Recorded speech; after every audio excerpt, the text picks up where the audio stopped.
Across West Africa, a noticeable transformation is underway. From the halls of governance to former foreign military outposts, several countries are making decisive moves to reclaim control over their internal affairs. These changes are not isolated. They reflect a deeper continental conversation around sovereignty, independence, and the long-term role of foreign influence on African soil. Two major developments this week underscore this shift. In Burkina Faso, Captain Ibrahim Traoré's government has formally dissolved the country's Independent National Electoral Commission, CENI, transferring its responsibilities to the Ministry of the Interior. Meanwhile, in Senegal, France has completed its full military withdrawal, marking the end of its permanent military presence in West Africa. Both stories highlight how African states are reasserting authority over key national institutions, political and military alike.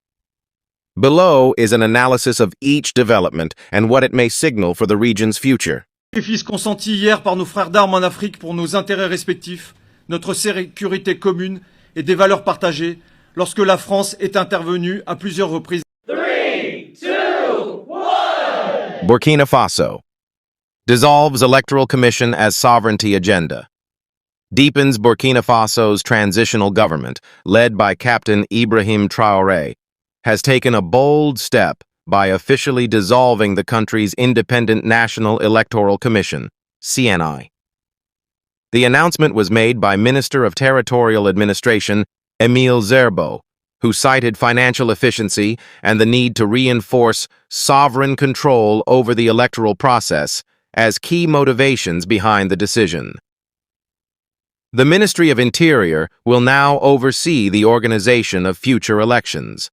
The move is part of a broader institutional reshaping under Traoré's leadership, which has consistently emphasized national ownership and the reduction of foreign influence since coming to power in September 2022. Never told the Americans or the French when they should organize their elections, so it is not up to them to come and tell us when we should organize ours. There will be no more elections to please the West. The junta recently extended the transition period, allowing Traoré to remain in office until July 2029, a timeline that, while controversial to some, is presented by the government as essential to stabilizing the country and reclaiming its independence in decision-making. Critics express concern over the potential erosion of electoral transparency and democratic checks, but supporters argue that the move aligns with a wider push across parts of Africa to redefine governance structures away from externally influenced models.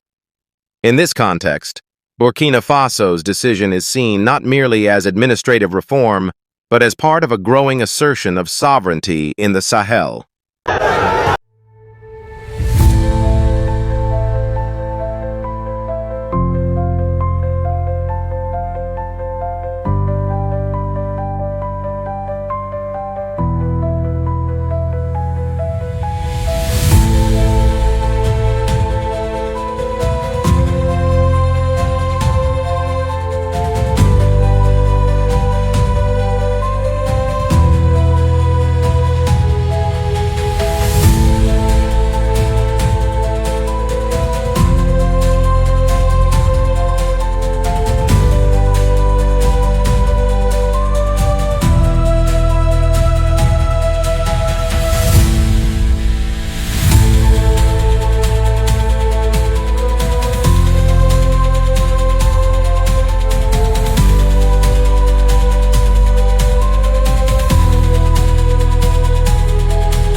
France completes military withdrawal from Senegal, ending West African presence.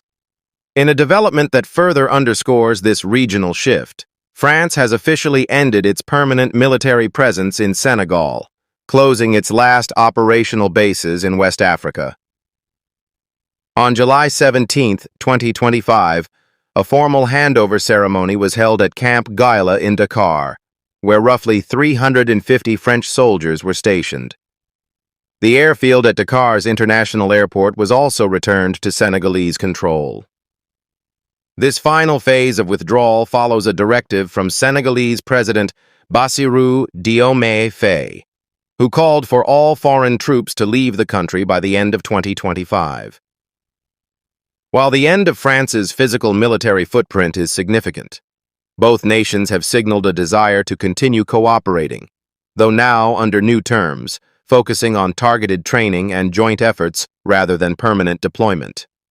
France's exit from Senegal mirrors earlier withdrawals from Mali, Burkina Faso, Niger, Chad, and Ivory Coast.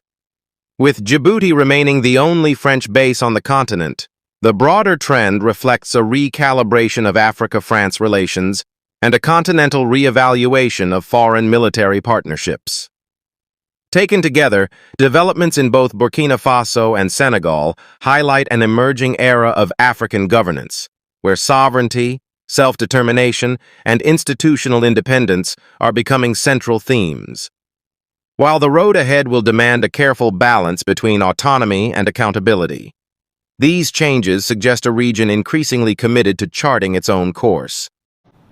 Les installations navales du camp Proté, le centre d'émission de Rufisque et le camp Gel où nous nous trouvons ce matin ont été remis aux armées sénégalaises. Thank you so much. Welcome back. I think you had the report. That was the report.